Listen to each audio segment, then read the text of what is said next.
Hello, friends. Whew, welcome back. It's good to be back in my studio, my office studio. Uh, Finally, doing some more of these sweet little black and white tonal values sketches. Let me show you what I'm talking about. Here's a number of them I did 2 weeks ago from photographs that I took when I was out plein air painting. I think maybe 2.5 weeks ago or so. And I took a bunch of pictures and then limited those to about 17 and then did a number of value sketches. I don't normally do sketches, but I'm finding it, of course, helpful. And we're going to find out together if this becomes a regular part of my new life. So I'm looking at a number of photographs, and for some reason, I feel like there is a I feel like there's a painting in either this one or this one, the same house, abandoned farmhouse, and a big Y-shaped tree, more than a Y. But okay, help me here. I don't know why my camera keeps zooming out wide. Let's see if we can figure that out. Okay. Um, so I'm looking for a composition in there. I'm just going to start by drawing. That's what sketches are for, right? Just give it a try, and if something doesn't work out, then you try something else. So a, a, a big Y-shaped tree with a old house behind it. If you were with me, hi Heather, by the way. Thanks for the comment. I'm going to try to keep an eye on my phone to see if I can catch the comments as they come in. I'm using a new toy called a Mevo, and I like it, except that it doesn't let me go back and catch comments after you guys have made them later. So I'm hoping I can catch it. Okay, thinking of a house, thinking of composition. That's enough sketching. I have in front of me here just 3 shades of acrylic paint. Let me widen out so you can see that a little bit. There you go. I have 3 shades of acrylic paint, white, gray, and black. The tree is actually a mid-tone. I talk about this periodically. Let me bring this up again. What about painting out of your head? Painting out of memory. What about that? Now, is that a good idea? A lot of amateurs and some beginners, and I mean some not beginners, evidently seem to think that painting out of one's head is like a great skill. Now, I'm there's not a great big sermonette coming because I'm a little bit confused. First of all, I'm a little bit confused by people who think that is a great thing to be able to do. Now, I used to do lots of it. I used to do lots of it, um, and little by little came to discover that it's a cop out or something. Let me describe a little bit what I mean by painting from memory or painting out of your head. Well, the classic example of painting out of your head is Bob Ross. Um, and now I really like Bob Ross's TV show and still don't mind watching him. It's entertaining and fun. Um, but everything he did was, mountains that he made up, happy little tree that he made up, broke everything in the scene was made up. Are you with me? Was invented. Now he painted them 100 or 1,000 times or several thousand times before. And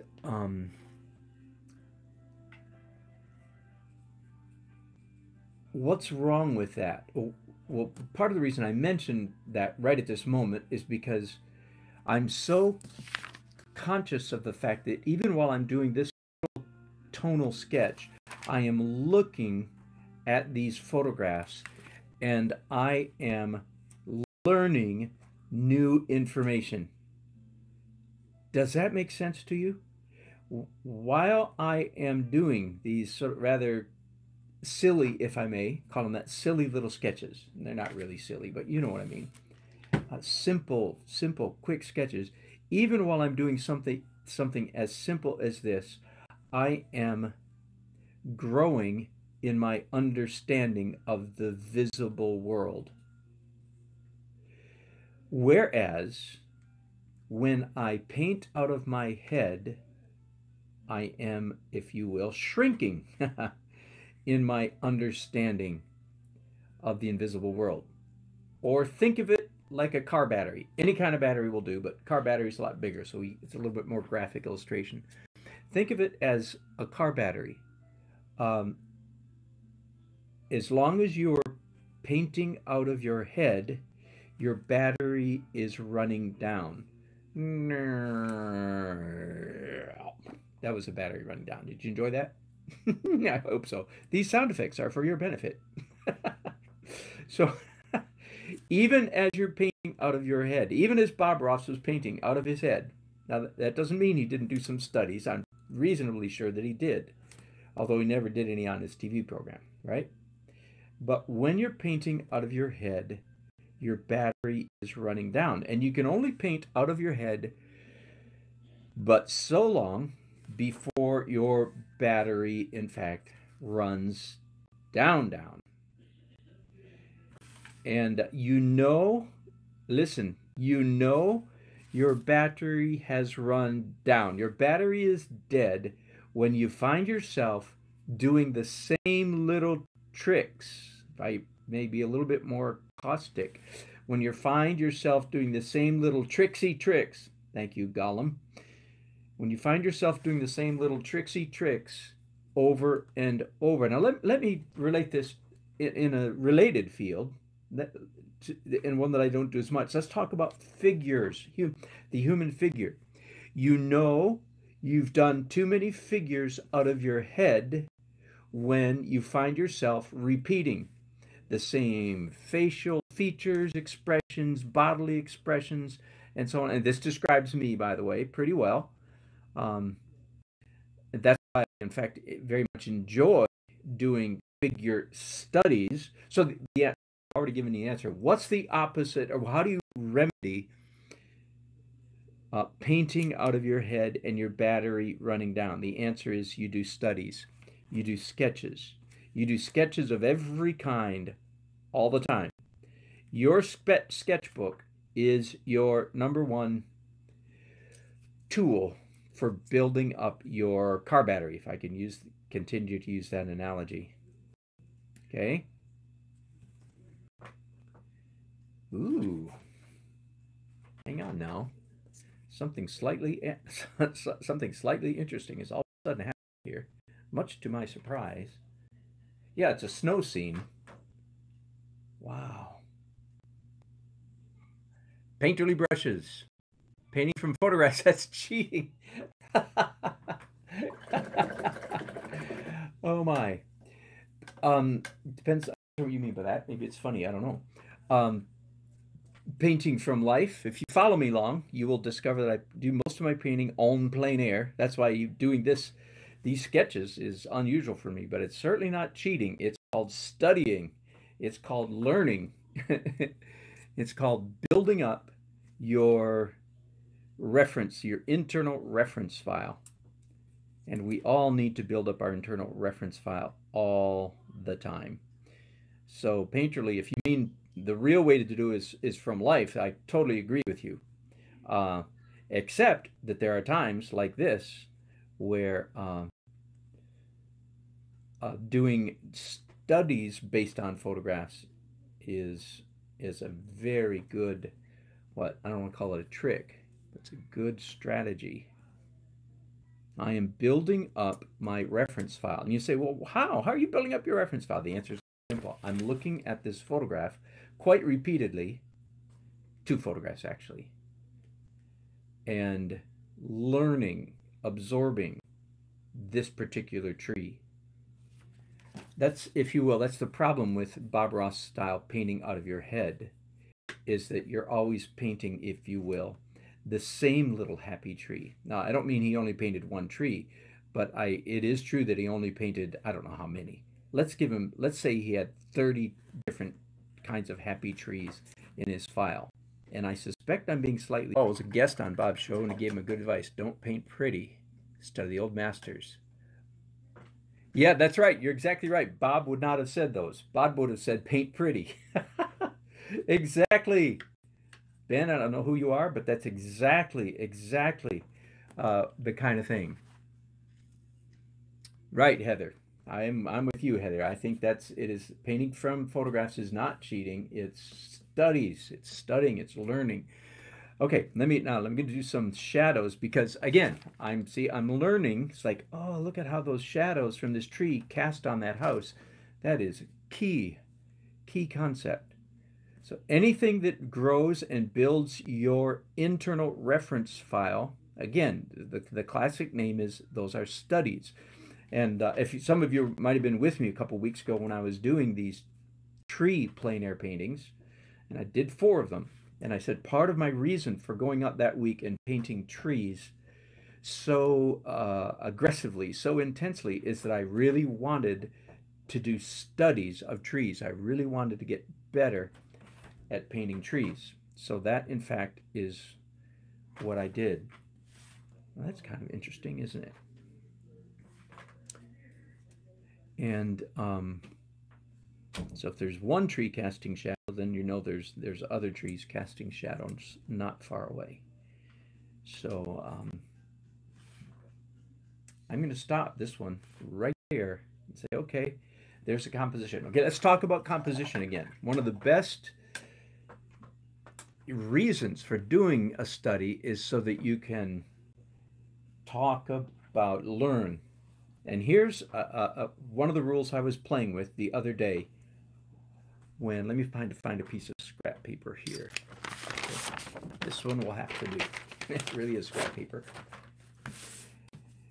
This is a rule I learned from my buddy, Mike Rooney. Can you read this? Well, I'll start out, sure, full screen. Number 1, break your painting down into light areas, light tones, mid-tones, and dark tones. Okay?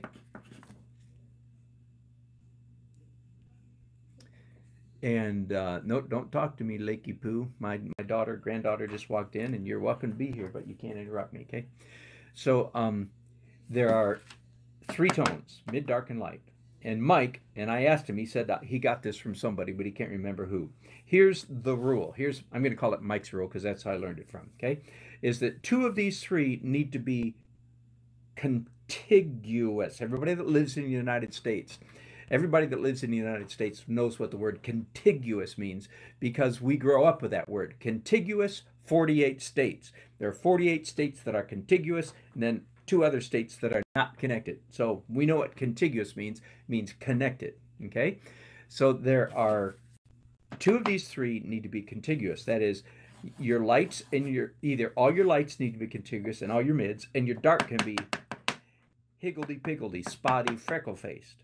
Or your mids and your darks need to be contiguous, and your lights can be higgledy-piggledy. Do you like that word? Lakey Poo, somebody said hi. Thank you, Heather. She said hi back through the door. Okay, so does that make sense? 2 of these 3 need to be cohesed or cohesive. One of the 3 can be spotted. Now, let's look at this. Good news, and part of the reason this turned accidentally into a snow scene, I'm not sure it'll stay that way, but part of the reason it turned into a snow scene is because all of a sudden, see, the white is all contiguous. Now, see these skinny little lines? That does not break up this white. This is considered a light zone. I hope that makes sense to you. Let me hold this to you really close. This is, are we there? There we go. This is all a light zone. These mid-tone gray skinny lines do not break up this light zone enough to call it anything but light zone. Okay, so make sure you have that clear. We're not talking about lines. Again, this here, right here, is a light zone, a light area. You with me? So those gray lines are not called, this is, the gray lines are not called midtone. That's really important. Some of you might mess up if you don't really grasp that. We're only talking about large areas. We're not talking about dots or lines or skinny little things. We're talking about large areas when it comes to composition, okay? So I have the light area is all one shape. All of this is light. The midtone is all one shape. All of this is midtone. And then I just really have very little dark. I have dark bits there, there, and there. And these dark lines aren't even large enough to count as a zone. So theoretically, this is a good composition. Doesn't mean that it is really. But theoretically, it's a good composition following Mikey's rule because, let me do some more shadows down here. And again, it turned into a snow scene. So that might be a cop-out. Now, here's what I'm going to do. I'm going to toss that one aside. And I'm going to start another sketch of exactly the same scene. Ooh, are you with me? That's a good reason for doing sketches. Do more than one. I said that like that was so brilliant. That was not so brilliant. That was just this one. I had the tree leaning to the right but starting on the left. How about if in this one I have the tree over on more or less on the left side and there's a bit of a porch, screened in porch. Again, this was an abandoned farm. I'm sure it's owned by somebody, don't get me wrong. So, you know, you still are in danger when you go trespassing on somebody's abandoned farm. But I didn't get shot at all week long. I'm happy to say I did not get shot at. Now, I don't know if this is going to work or not, but I've got the tree right in front, right on top of the house. And then all this area over here is, I don't know, I'm just going to make it wood, maybe a fence or something. I'm adding a fence. Well, I don't know if this is going to work or not, but let's. And as you can see, for a painting this size, I'm using a number 12 brush, which is a definitely mid-tone kind of brush. Mid-size, mid-large size brush. That's what I meant to say. Woo! I cannot be responsible. Hey, Toby, you back. It's kind of tricky to get two or three being cohesive. You're exactly, some subject matter does not lend itself. You're exactly right. I'm pitching this theory as just that, sort of a theory. Let's out and see if it works. Um, Let me give you some of my other theories about composition. Ready? Here's another one. A good composition. First part is not theory. A good composition is one in which the major light or major dark areas in a painting can be described in one, either the light blob or the dark blob can be described with one, hopefully, analogous word. That is to say, you can say the whole light area is the point of or the whole dark area is a C shape, or the whole area is, well, one of Edgar Payne's. That's another subject altogether. If you haven't heard of that, if you go ahead and Google Edgar Payne's design stems. Edgar Payne design stems. If you want to see what I've done with his, to my Facebook page and my interpretation. Edgar Payne was the father of California School of Plein Air back in the, I think, 1950s, maybe the 40s. I'm not sure. but the 1950s. Okay, so that's so much for Edgar Payne. Let me go back to what I was saying, that you want to be able to describe the major light or dark. So in this description, I'm only talking about two values, lights and darks. In Mikey's rule, maybe that's what it's going to be called. Mike, I hope you're happy with that. In my in Mikey's rule, it's three values. But in this other description, this is a different description of good composition. It's only two. The major light and dark areas should be describable. Am I saying that right? Able to be described in one simple word picture or analogy. It's shaped like the boot of Italy. It's shaped like an isosceles triangle. It's shaped like um, Indonesia. that, I'm being totally facetious. That would not be a good composition. That would be higgledy-piggledy.